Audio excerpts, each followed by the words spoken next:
Brazil. I request protocol to escort Her Excellency.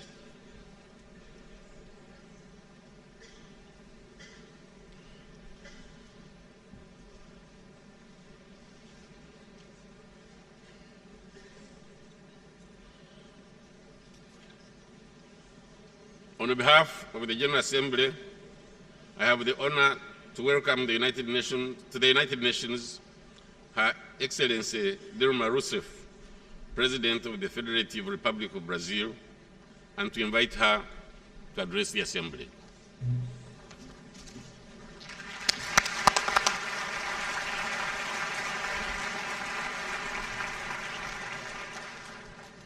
Embaixador Sanco Tessa, presidente da 69ª Assembleia Geral das Nações Unidas. Senhor Ban Ki-moon, secretário-geral das Nações Unidas. Excelentíssimos senhores e senhoras, chefes de Estado e de Governo. Senhoras e senhores, para o Brasil, que tem a honra e o privilégio de abrir esse debate, é grande a satisfação de ver na presidência dessa sessão da Assembleia Geral um filho da África. Os brasileiros somos ligados por laços históricos, culturais e de amizade ao continente africano, cuja contribuição foi e é decisiva para a construção da identidade nacional de meu país. Senhor Presidente, abro esse debate geral às vésperas de eleições que vão escolher no Brasil o presidente da República, os governos estaduais e grande parte de nosso poder legislativo. Essas eleições são a celebração de uma democracia que conquistamos há quase 30 anos, depois de 2 décadas de governos ditatoriais.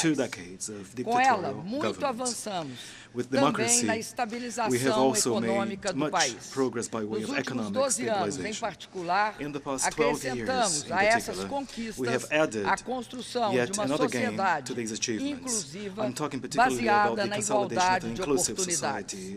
A grande transformação em que estamos empenhados produziu uma economia moderna e uma sociedade mais igualitária.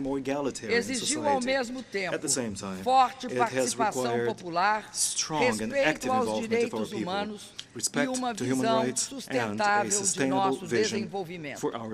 Exigiu finalmente uma ação na cena global marcada pelo multilateralismo, pelo respeito ao direito internacional, pela busca da paz e pela prática da solidariedade. Senhor Presidente, há poucos dias a FAO informou que o Brasil saiu do mapa da fome. Essa mudança foi resultado de uma política econômica que criou 21 milhões de empregos, valorizou o salário básico, aumentando em 71% seu poder de compra nos últimos 12 anos. Com isso, reduzimos a desigualdade. 36 milhões de brasileiros deixaram a miséria desde 2003. 22 milhões somente no meu governo. Para esse resultado, contribuíram também políticas sociais e de transferência de renda, reunidas no Plano Brasil Sem Miséria. Na área da saúde, logramos atingir a meta de redução da mortalidade infantil antes do prazo estabelecido pelas metas do milênio. Universalizamos o acesso ao ensino fundamental. Perseguimos o mesmo objetivo no ensino médio. Estamos empenhados em aumentar sua qualidade, melhorando os currículos e valorizando o professor. O ensino técnico avançou com a criação de centenas de novas escolas e a formação e qualificação técnico-profissional de 8 milhões de jovens nos últimos 4 anos. Houve uma expansão sem precedentes da educação superior. Novas universidades públicas e mais de 3 milhões de alunos contemplados com bolsas e financiamentos que garantem o acesso a universidades privadas. Ações afirmativas permitiram o ingresso massivo de estudantes pobres, negros e indígenas na nossa universidade. Finalmente, os desafios de construção de uma sociedade do conhecimento ensejaram a criação de um programa, o Ciências Sem Fronteiras, pelo qual mais de 100 mil estudantes de pós-graduação e de graduação são enviados às melhores universidades do mundo. Por iniciativa presidencial, o Congresso Nacional aprovou lei que destina 75% dos royalties e 50% de recursos do petróleo do pré-sal para a educação e 25% para a saúde. Vamos transformar recursos finitos, não renováveis, como o petróleo e o gás, em algo perene. A educação, conhecimento científico, tecnológico e inovação. Esse será o nosso passaporte para o futuro. Senhor Presidente, não descuramos da solidez fiscal e da estabilidade monetária e protegemos o Brasil frente à volatilidade externa.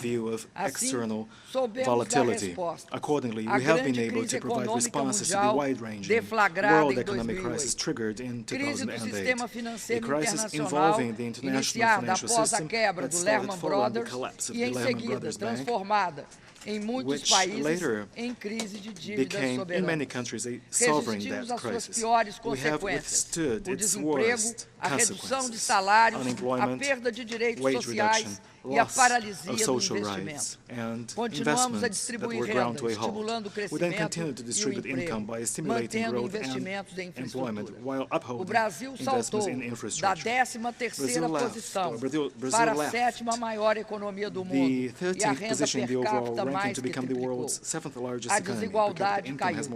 Se em 2002 mais da metade dos brasileiros era pobre ou muito pobre, hoje 3 em cada 4 brasileiros integram a classe média e os estratos superiores.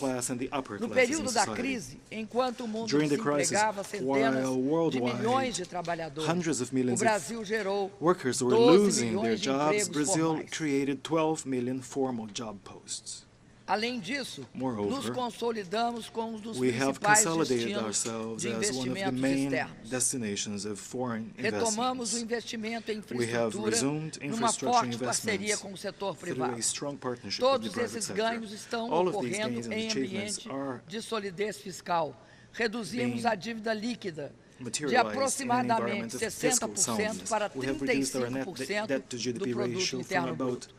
A dívida externa bruta em relação ao PIB caiu de 42% para 14%. As reservas internacionais foram multiplicadas por 10 e, assim, nos tornamos credores internacionais. A taxa de inflação anual também tem se situado nos limites da banda de variação mínima e máxima fixada pelo sistema de metas em vigor no Brasil. Senhor Presidente, ainda que tenhamos conseguido resistir às consequências mais danosas da crise global, ela também nos atingiu de forma mais aguda nos últimos anos. Tal fato decorre da persistência em todas as regiões do mundo de consideráveis dificuldades econômicas que impactam negativamente nosso crescimento. Reitero o que disse no ano passado na abertura do debate geral. É indispensável e urgente retomar o dinamismo da economia global.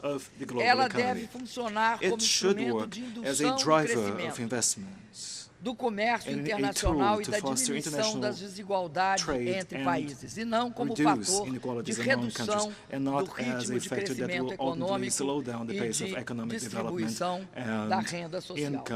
No que se refere ao comércio internacional, impõe-se um compromisso de todos, com um programa de trabalho para a conclusão da rodada de Doha. É imperioso também, senhor Presidente, por fim ao descompasso entre a crescente importância dos países em desenvolvimento da economia mundial e sua insuficiente participação nos processos decisórios das instituições financeiras internacionais, como o Fundo Monetário e o Banco Mundial. É inaceitável a demora na ampliação do poder de voto dos países em desenvolvimento nessas instituições. O risco que essas instituições correm é perder sua legitimidade e sua eficiência. Senhor Presidente, com grande satisfação, o Brasil abrigou a sexta cúpula dos países BRICS. Recebemos os líderes da China, da Índia, da Rússia e da África do Sul, num encontro fraterno e proveitoso que aponta para importantes perspectivas para o futuro. Assinamos acordos de constituição do novo Banco de Desenvolvimento e do arranjo contingente de reservas. O banco atenderá às necessidades de financiamento de infraestrutura dos países BRICS e dos países em desenvolvimento. O arranjo contingente de reservas protegerá os países dos BRICS de volatilidades financeiras. Cada instrumento terá um aporte de 100 bilhões de dólares. Senhor Presidente, a atual geração de líderes mundiais, a nossa geração, tem sido chamada a enfrentar também importantes desafios vinculados aos temas da paz, da segurança coletiva e do meio ambiente. Não temos sido capazes de resolver velhos contenciosos, nem de impedir novas ameaças. O uso da força é incapaz de eliminar as causas profundas dos conflitos. Isso está claro na persistência da questão palestina, no massacre sistemático do povo sírio, na trágica desestruturação nacional do Iraque, na grave insegurança na Líbia, nos conflitos no Sahel e nos embates na Ucrânia. A cada intervenção militar, não caminhamos para a paz, mas sim assistimos ao acirramento desses conflitos. Verifica-se uma trágica multiplicação do número de vítimas civis e de dramas humanitários. Não podemos aceitar que essas manifestações de barbárie recrudesçam, ferindo nossos valores éticos, morais e civilizatórios. Tampouco podemos ficar indiferentes ao alastramento do vírus ébola no oeste da África. Nesse sentido, apoiamos a proposta do secretário-geral de estabelecer a missão das Nações Unidas de resposta emergencial ao ébola. O Brasil será inteiramente solidário a isso. Senhor Presidente, o Conselho de Segurança tem encontrado dificuldade em promover a solução pacífica desses conflitos. Para vencer esses impasses, será necessária uma verdadeira reforma do Conselho de Segurança, processo que se arrasta há muito tempo. Os 70 anos Os 70 anos das Nações Unidas em 2015 devem ser ocasião propícia para o avanço que a situação requer. Occasion for achieving the progress that the situation currently calls for. I'm quite certain that we all understand the serious risks arising from a paralysis and inaction at the United Nations Security Council. A more representative and a more legitimate Security Council will also be more effective. I wish to underscore that we cannot possibly remain indifferent to the Israeli-Palestinian crisis, especially after the dramatic events in Gaza. We condemn the disproportionate use of force, which has strongly victimized the civilian population, particularly women and children. This conflict should be properly solved and not precariously managed, as has been the case. Effective negotiations between the parties must ultimately lead to a two-state solution, Palestine and Israel, living side by side and in security within internationally recognized borders. Amidst so many conflict situations, the Caribbean and Latin America seek to face up to the main problem that has marked us for centuries on end. I'm talking about social inequality. Democratic roots have become stronger, and the quest for a more just, more inclusive and sustainable growth has been increasingly a strong trend. Through UNASUR, Mercosur and CELAC, integration efforts have made tremendous headway. Mr. President, climate change is one of the key challenges of today's world. To overcome the challenge, we need a sense of urgency, political courage, and a keen understanding that each person will have to contribute according to the principles of equity and common but differentiated responsibilities. The Climate Summit, which was very timely convened by the Secretary-General, further strengthens the negotiation at the level of the framework agreement. The Brazilian government will endeavor to ensure that the result of the negotiations will lead to a new, balanced, fair and effective agreement. Brazil has done its part to face up to the challenge of climate change. In 2009, during the Copenhagen Conference, we undertook to voluntarily reduce our emissions between 36 and 39% as forecast for 2020. Between 2010 and 2030, we avoided releasing into the atmosphere, on average, 650 million tons of carbon dioxide every year. Alcançamos em todos esses anos as 4 menores taxas de desmatamento da nossa história. Nos últimos 10 anos, in the past 10 years, we have reduced deforestation by 79%, sem renunciar ao desenvolvimento econômico nem à inclusão social. Agenda of economic development and social inclusion.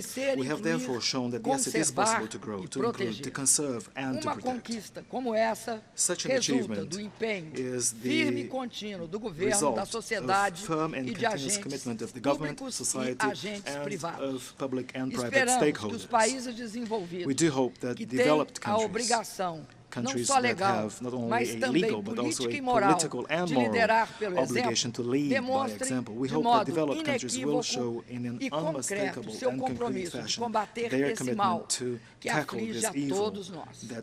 Na Rio+20, tivemos a grande satisfação de definir uma nova agenda baseada em objetivos de desenvolvimento sustentável, aplicáveis tanto a países desenvolvidos quanto aos em desenvolvimento.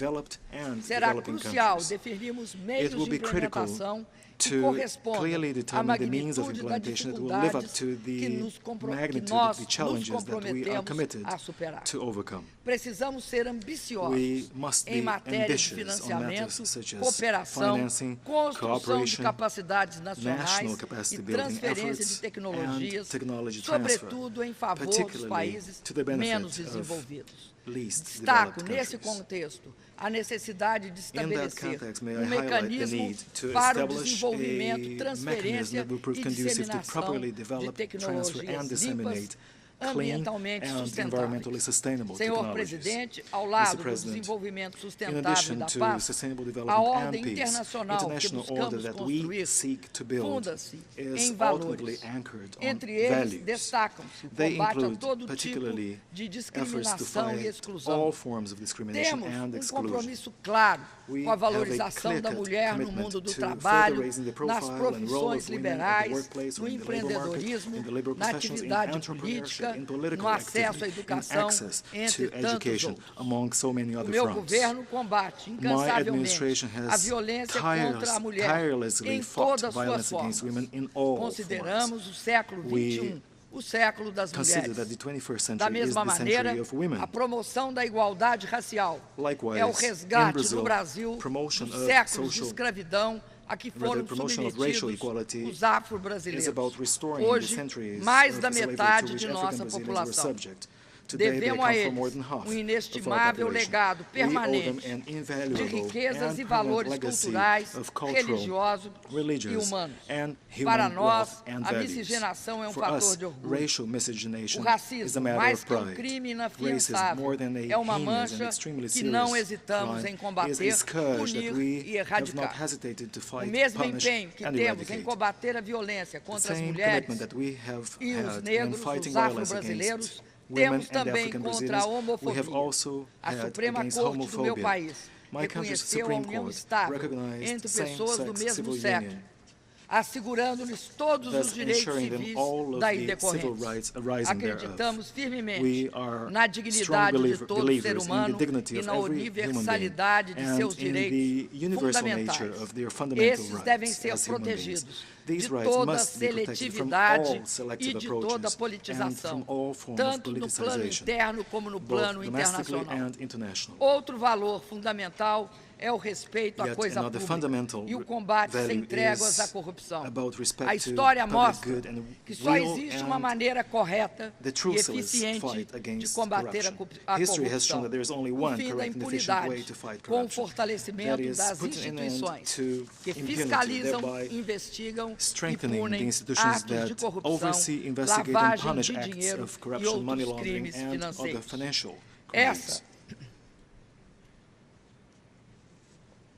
Essa é uma responsabilidade de cada governo. Responsabilidade que assumimos ao fortalecer nossas instituições. Construímos o portal governamental da transparência, que assegura ao cidadão acessar os gastos governamentais em 24 horas. Aprovamos a Lei de Acesso à Informação, que permite ao cidadão o acesso a qualquer informação do governo, exceto aquelas relativas à soberania do país. Fortalecemos e demos autonomia aos órgãos que investigam e também ao que faz o controle interno do governo. Criamos leis que punem tanto o corrupto como o corruptor. O fortalecimento de tais instituições é essencial para o aprimoramento de uma governança aberta e democrática. A recente reeleição do Brasil para o Comitê Executivo da Parceria para o Governo Aberto vai nos permitir contribuir também para governos mais transparentes no plano mundial.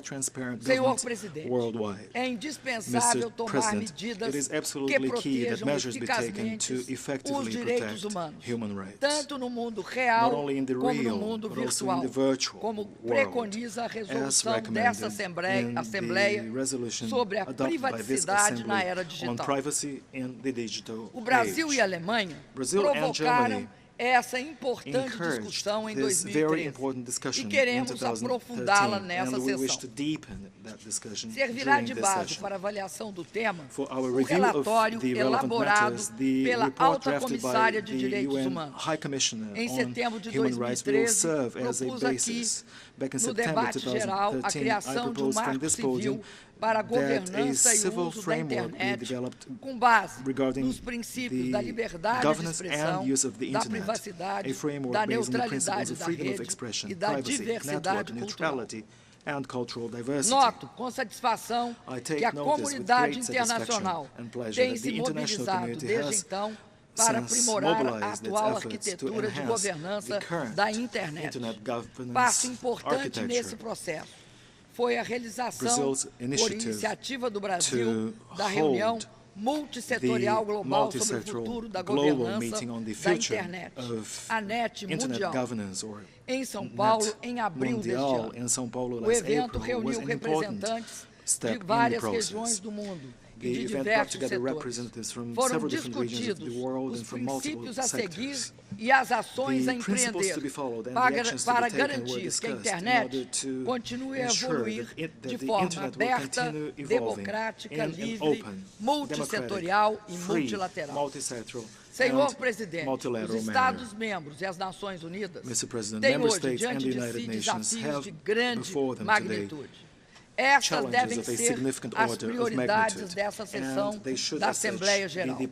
O ano de 2015 desponta como um verdadeiro ponto de inflexão. Estou certa de que não nos furtaremos a cumprir com coragem, com lucidez, nossas altas responsabilidades na construção de uma ordem internacional alicerçada na promoção da paz, no desenvolvimento sustentável, na redução da pobreza e da desigualdade. O Brasil está pronto e plenamente determinado a dar sua contribuição. Muito obrigada, senhor Presidente.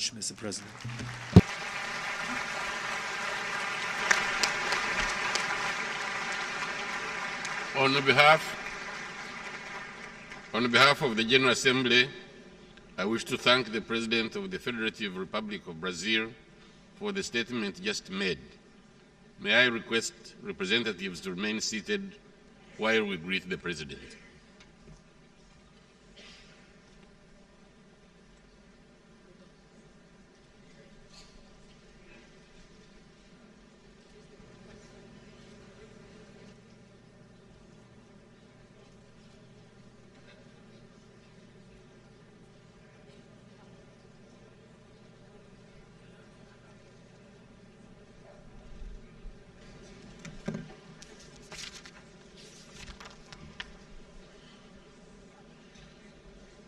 The Assembly will now hear an address by His Excellency Barack Obama, President of the United States of America. I request protocol to escort His Excellency.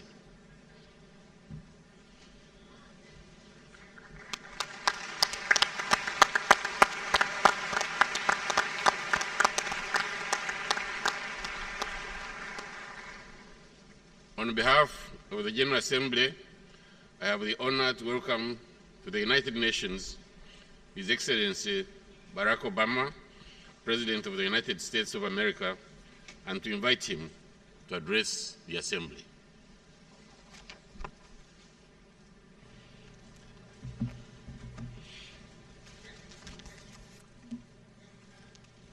Mr. President, Mr. Secretary General, fellow delegates, ladies and gentlemen, we come together at a crossroad between war and peace, between disorder and integration, between fear and hope. Around the globe, there are signposts of progress. The shadow of world war that existed at the founding of this institution has been lifted, and the prospect of war between major powers reduced. The ranks of member states has more than tripled, and more people live under governments they elected. Hundreds of millions of human beings have been freed from the prison of poverty, with the proportion of those living in extreme poverty cut in half. And the world economy continues to strengthen after the worst financial crisis of our lives. Today, whether you live in downtown Manhattan or in my grandmother's village more than 200 miles from Nairobi, you can hold in your hand more information than the world's greatest libraries. Together, we've learned how to cure disease and harness the power of the wind and the sun. The very existence of this institution is a unique achievement. The people of the world committing to resolve their differences peacefully and to solve their problems together. I often tell young people in the United States that despite the headlines, this is the best time in human history to be born. For you are more likely than ever before to be literate, to be healthy, to be free to pursue your dreams. And yet there is a pervasive unease in our world. A sense that the very forces that have brought us together have created new dangers and made it difficult for any single nation to insulate itself from global forces. As we gather here, an outbreak of Ebola overwhelms public health systems in West Africa and threatens to move rapidly across borders. Russian aggression in Europe recalls the days when large nations trampled small ones in pursuit of territorial ambition. The brutality of terrorists in Syria and Iraq forces us to look into the heart of darkness. Each of these problems demands urgent attention, but they also are symptoms of a broader problem. The failure of our international system to keep pace with an interconnected world. We collectively have not invested adequately in the public health capacity of developing countries. Too often we have failed to enforce international norms when it's inconvenient to do so. And we have not confronted forcefully enough the intolerance, sectarianism, and hopelessness that feeds violent extremism in too many parts of the globe.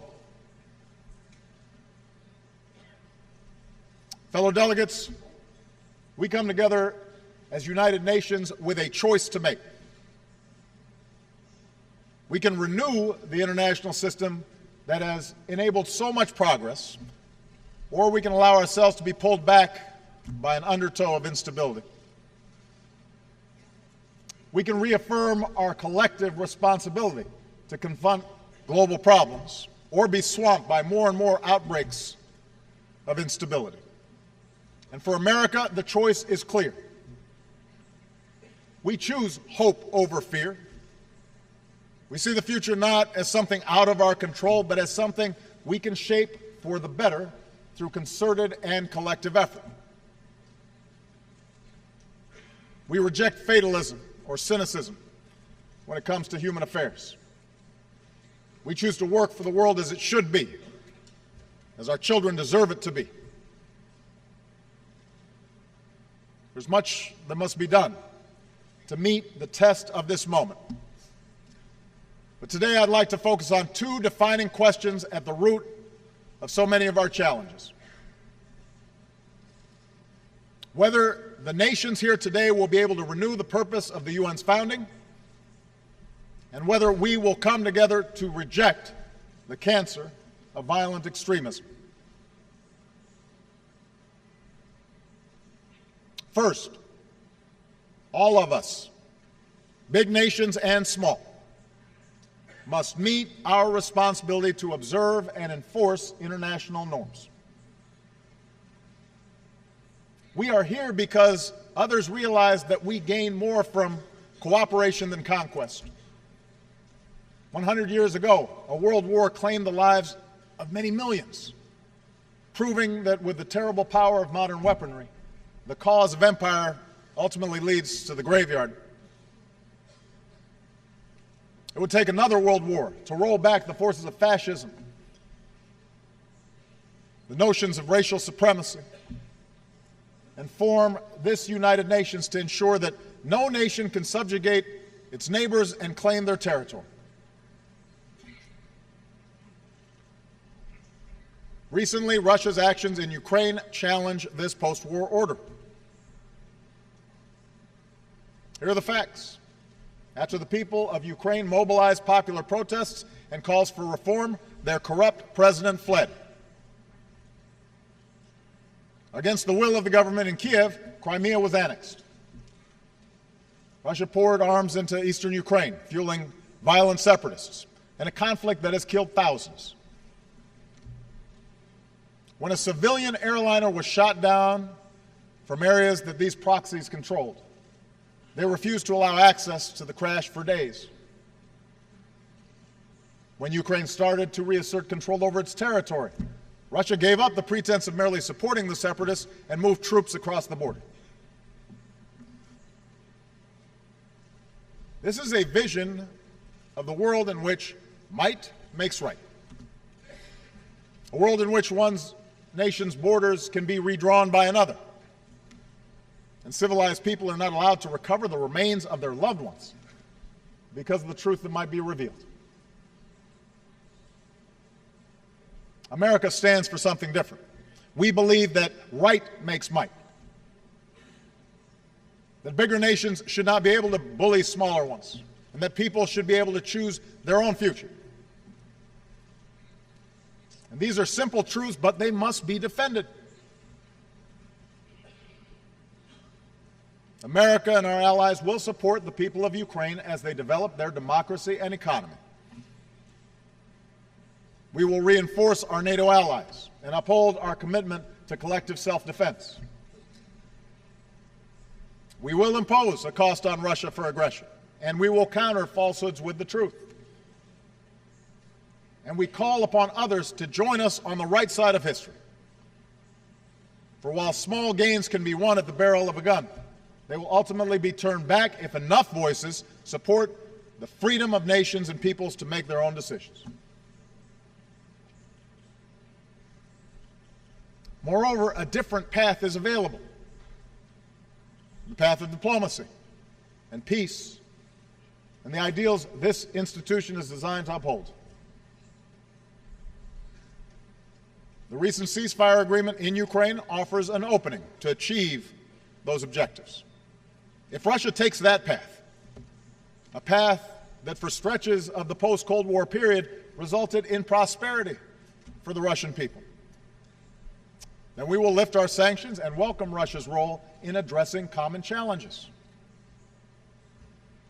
After all, that's what the United States and Russia have been able to do in past years, from reducing our nuclear stockpiles to meeting our obligations under the Nuclear Non-Proliferation Treaty, to cooperating to remove and destroy Syria's declared chemical weapons. And that's the kind of cooperation we are prepared to pursue again, if Russia changes course.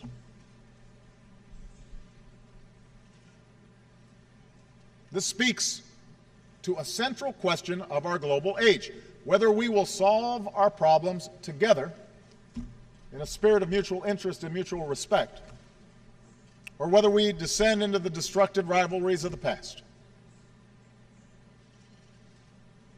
When nations find common ground, not simply based on power, but on principle,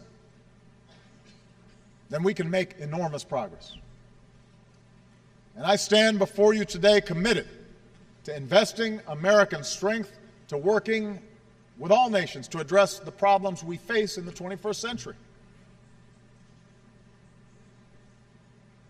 As we speak, America is deploying our doctors and scientists, supported by our military, to help contain the outbreak of Ebola and pursue new treatments.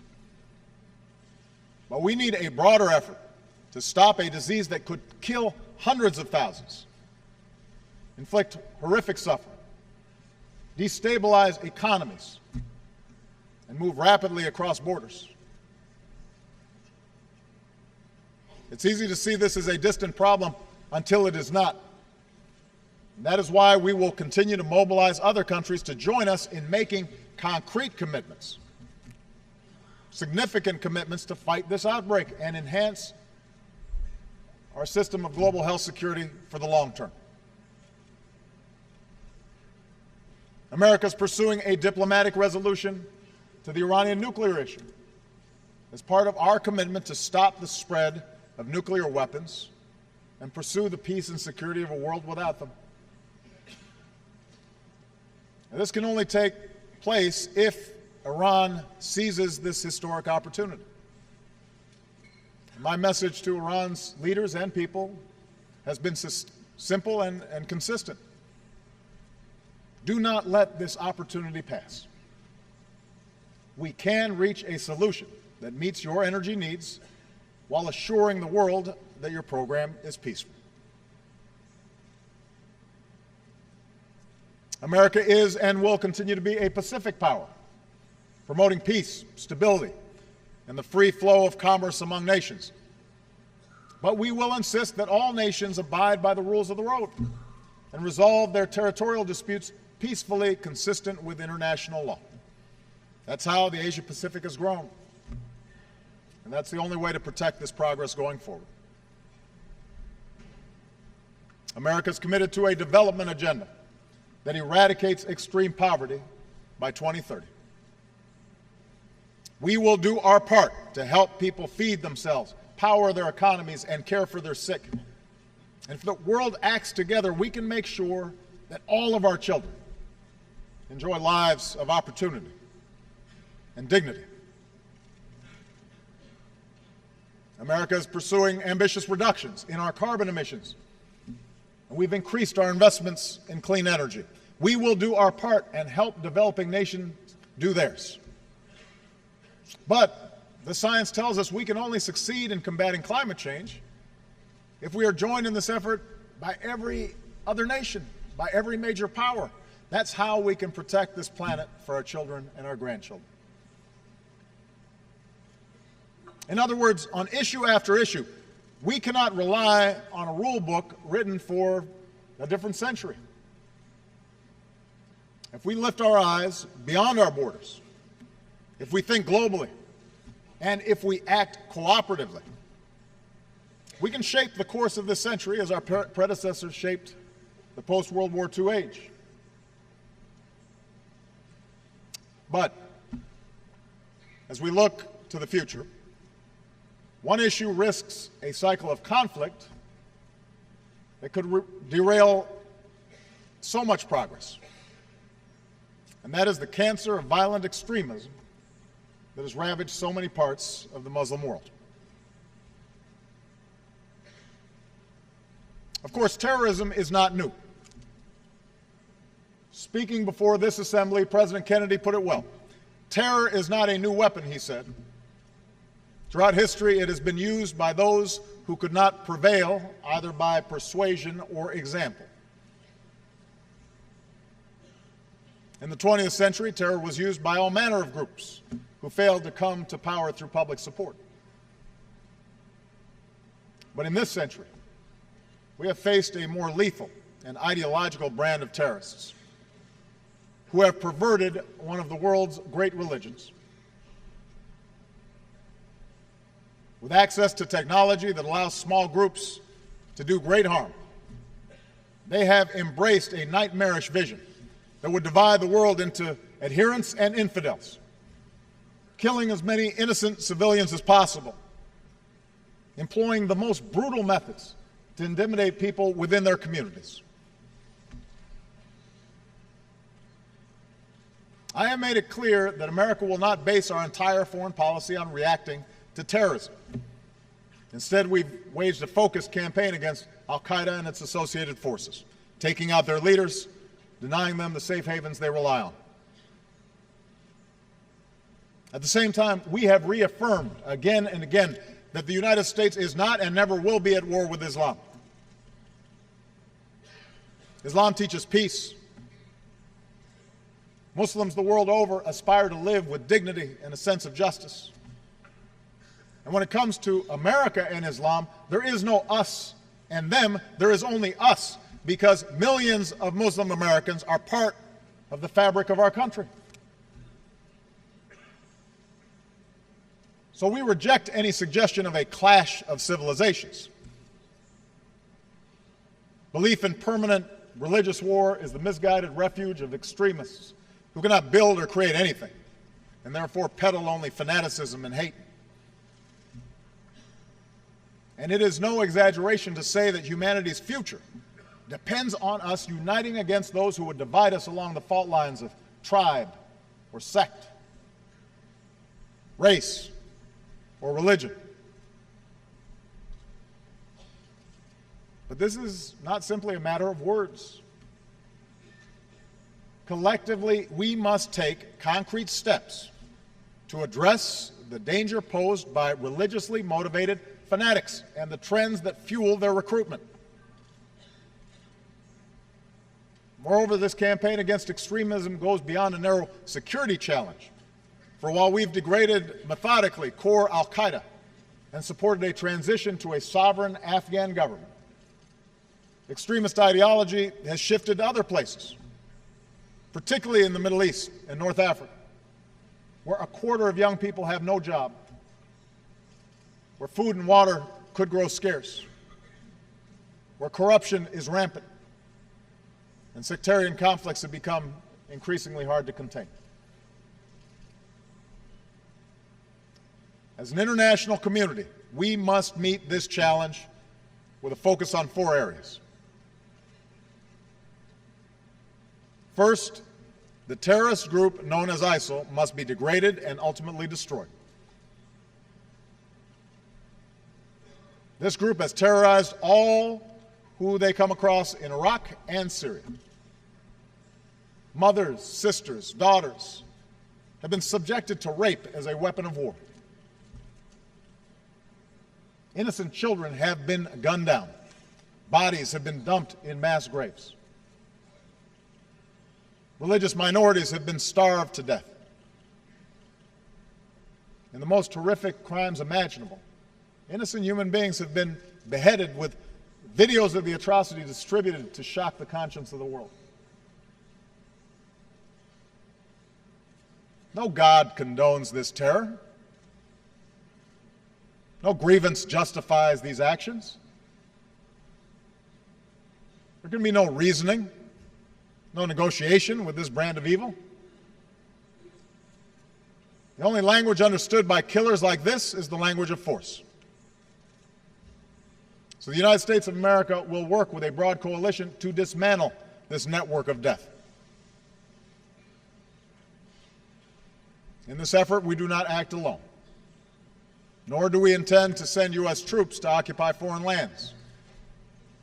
Instead, we will support Iraqis and Syrians fighting to reclaim their communities.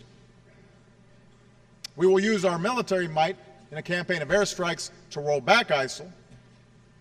We will train and equip forces fighting against these terrorists on the ground. We will work to cut off their financing and to stop the flow of fighters into and out of the region. And already over 40 nations have offered to join this coalition. Today I ask the world to join in this effort. Those who have joined ISIL should leave the battlefield while they can. Those who continue to fight for a hateful cause will find they are increasingly alone. For we will not succumb to threats, and we will demonstrate that the future belongs to those who build, not those who destroy. So that's an immediate challenge, a first challenge that we must meet. The second, it is time for the world, especially Muslim communities, to explicitly, forcefully, and consistently reject the ideology of organizations like Al-Qaeda and ISIL. It is one of the tasks of all great religions to accommodate, devote faith with a modern, multicultural world. No children are born hating, and no children anywhere should be educated to hate other people. There should be no more tolerance of so-called clerics who call upon people to harm innocents because they're Jewish, or because they're Christian, or because they're Muslim. It is time for a new compact among civilized peoples of this world to eradicate war at its most fundamental source, and that is the corruption of young minds by violent ideology. That means cutting off the funding that fuels this hate. It's time to end the hypocrisy of those who accumulate wealth through the global economy and then siphon funds to those who teach children to tear it down. That means contesting the space that terrorists occupy, including the internet and social media. Their propaganda has coerced young people to travel abroad to fight their wars and turn students, young people full of potential, into suicide bombers. We must offer an alternative vision. It means bringing people of different faiths together. All religions have been attacked by extremists from within at some point, and all people of faith have a responsibility to lift up the value at the heart of all great religions. Do unto thy neighbor as you would have done unto yourself. The ideology of ISIL or Al-Qaeda or Boko Haram will wilt and die if it is consistently exposed and confronted and refuted in the light of day. Look at the new forum for promoting peace in Muslim societies. Sheikh bin Bayad described its purpose. We must declare war on war so the outcome will be peace upon peace. Look at the young British Muslims who responded to terrorist propaganda by starting the Not in My Name campaign, declaring ISIS is hiding behind a false Islam. Look at the Christian and Muslim leaders who came together in the Central African Republic to reject violence. Listen to the Imam who said, politics try to divide the religious in our country, but religion shouldn't be a cause of hate, war, or strife. Later today, the Security Council will adopt a resolution that underscores the responsibility of states to counter violent extremism. But resolutions must be followed by tangible commitments, so we're accountable when we fall short. Next year, we should all be prepared to announce the concrete steps that we have taken to counter extremist ideologies in our own countries. By getting intolerance out of schools, stopping radicalization before it spreads, and promoting institutions and programs that build new bridges of understanding.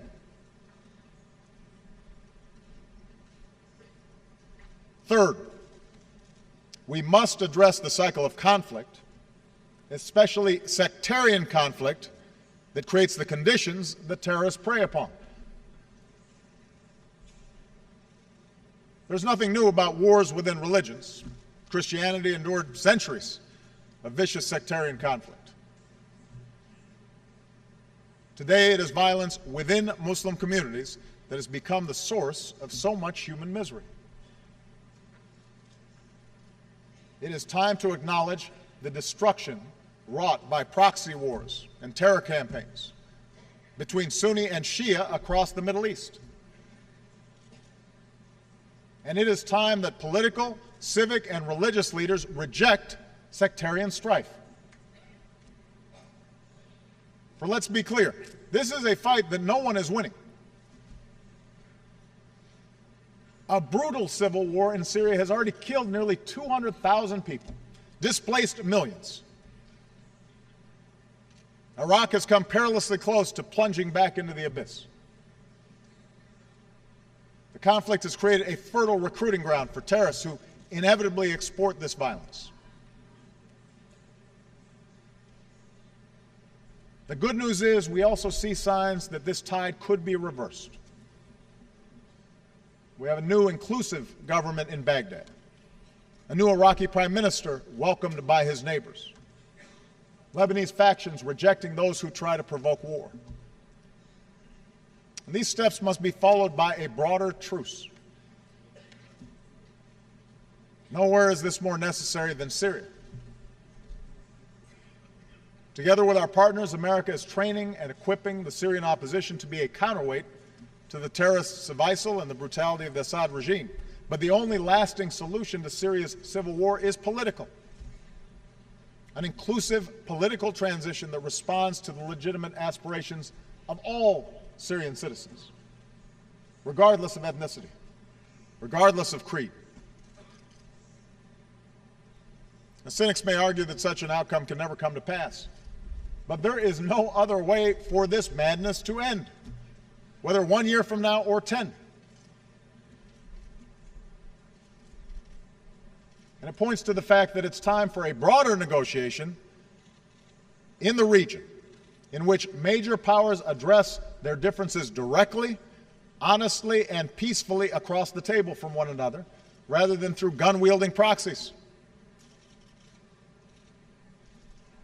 I can promise you, America will remain engaged in the region, and we are prepared to engage in that effort. And my fourth and final point is a simple one. The countries of the Arab and Muslim world must focus on the extraordinary potential of their people, especially the youth. And here I'd like to speak directly to young people across the Muslim world. You come from a great tradition that stands for education, not ignorance, innovation, not destruction, the dignity of life, not murder. Those who call you away from this path are betraying this tradition, not defending it. You have demonstrated that when young people have the tools to succeed, good schools, education in math and science, an economy that nurtures creativity and entrepreneurship, then societies will flourish. So America will partner with those that promote that vision. Where women are full participants in a country's politics or economy, societies are more likely to succeed. And that's why we support the participation of women in parliaments and peace processes, schools, and the economy. If young people live in places where the only option is between the dictates of a state or the lure of an extremist underground, then no counterterrorism strategy can succeed. But where a genuine civil society is allowed to flourish, where people can express their views and organize peacefully for a better life, then you dramatically expand the alternatives to terror. And such positive change need not come at the expense of tradition and faith. We see this in Iraq, where a young man started a library for his peers. We link Iraq's heritage to their hearts, he said, and give them a reason to stay. We see it in Tunisia, where secular and Islamist parties worked together through a political process to produce a new constitution. We see it in Senegal, where civil society thrives alongside a strong democratic government. We see it in Malaysia, where vibrant entrepreneurship is propelling a former colony into the ranks of advanced economies. And we see it in Indonesia, where what began as a violent transition has evolved into a genuine democracy. Now, ultimately, the task of rejecting sectarianism and rejecting extremism is a generational task, and a task for the people of the Middle East themselves. No external power can bring about a transformation of hearts and minds. But America will be a respectful and constructive partner. We will neither tolerate terrorist safe havens nor act as an occupying power. We will take action against threats to our security and our allies while building an architecture of counterterrorism cooperation. We will increase efforts to lift up those who counter extremist ideologies and who seek to resolve sectarian conflict. And we will expand our programs to support entrepreneurship and civil society, education, and youth, because ultimately these investments are the best antidote to violence. We recognize as well that leadership will be necessary to address the conflict between Palestinians and Israelis.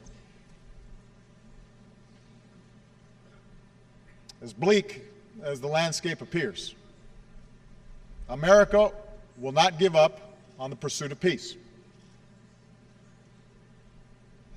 Understand, the situation in Iraq and Syria and Libya should cure anybody of the illusion that the Arab-Israeli conflict is the main source of problems in the region. For far too long, that's been used as an excuse to distract people from problems at home. The violence engulfing the region today has made too many Israelis ready to abandon the hard work of peace. And that's something worthy of reflection within Israel. Because let's be clear, the status quo in the West Bank and Gaza is not sustainable. We cannot afford to turn away from this effort. Not when rockets are fired at innocent Israelis or the lives of so many Palestinian children are taken from us in Gaza. So long as I am president, we will stand up for the principle that Israelis, Palestinians, the region, and the world will be more just and more safe with two states living side by side in peace and security. So this is what America is prepared to do. taking action against immediate threats while pursuing a world in which the need for such action is diminished. The United States will never shy away from defending our interests, but we will also not shy away from the promise of this institution and its universal Declaration of Human Rights. The notion that peace is not merely the absence of war, but the presence of a better life. I realize that America's critics will be quick to point out that at times we too have failed to live up to our ideals, that America has plenty of problems within its own borders. This is true. In a summer marked by instability in the Middle East and Eastern Europe, I know the world also took notice of the small American city of Ferguson, Missouri, where a young man was killed and a community was divided. So yes, we have our own racial and ethnic tensions. And like every country, we continually wrestle with how to reconcile the vast changes wrought by globalization and greater diversity with the traditions that we hold dear. But we welcome the scrutiny of the world, because what you see in America is a country that has steadily worked to address our problems, to make our union more perfect, to bridge the divides that existed at the founding of this nation. America is not the same as it was 100 years ago, or 50 years ago, or even a decade ago,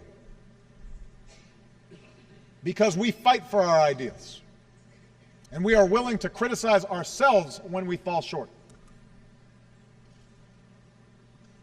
because we hold our leaders accountable and insist on a free press and independent judiciary, because we address our differences in the open space of democracy with respect for the rule of law, with a place for people of every race and every religion, and with an unyielding belief in the ability of individual men and women to change their communities and their circumstances and their countries for the better. After nearly 6 years as president, I believe that this promise can help light the world, because I have seen a longing for positive change, for peace and for freedom and for opportunity and for the end to bigotry in the eyes of young people who I've met around the globe. They remind me that no matter who you are or where you come from or what you look like or what God you pray to or who you love, there's something fundamental that we all share. Eleanor Roosevelt, a champion of the UN and America's role in it, once asked, "Where, after all, do universal human rights begin?" In small places, she said, close to home. So close and so small that they cannot be seen on any maps of the world, yet they are the world of the individual person, the neighborhood he lives in, the school or college he attends, the factory, farm, or office where he works. Around the world, young people are moving forward, hungry for a better world. Around the world, in small places, they are overcoming hatred and bigotry and sectarianism. And they're learning to respect each other despite differences. The people of the world now look to us here to be as decent and as dignified and as courageous as they are trying to be in their daily lives. And at this crossroads, I can promise you that the United States of America will not be distracted or deterred from what must be done. We are heirs to a proud legacy of freedom, and we're prepared to do what is necessary to secure that legacy for generations to come. I ask that you join us in this common mission for today's children and tomorrow's. Thank you very much.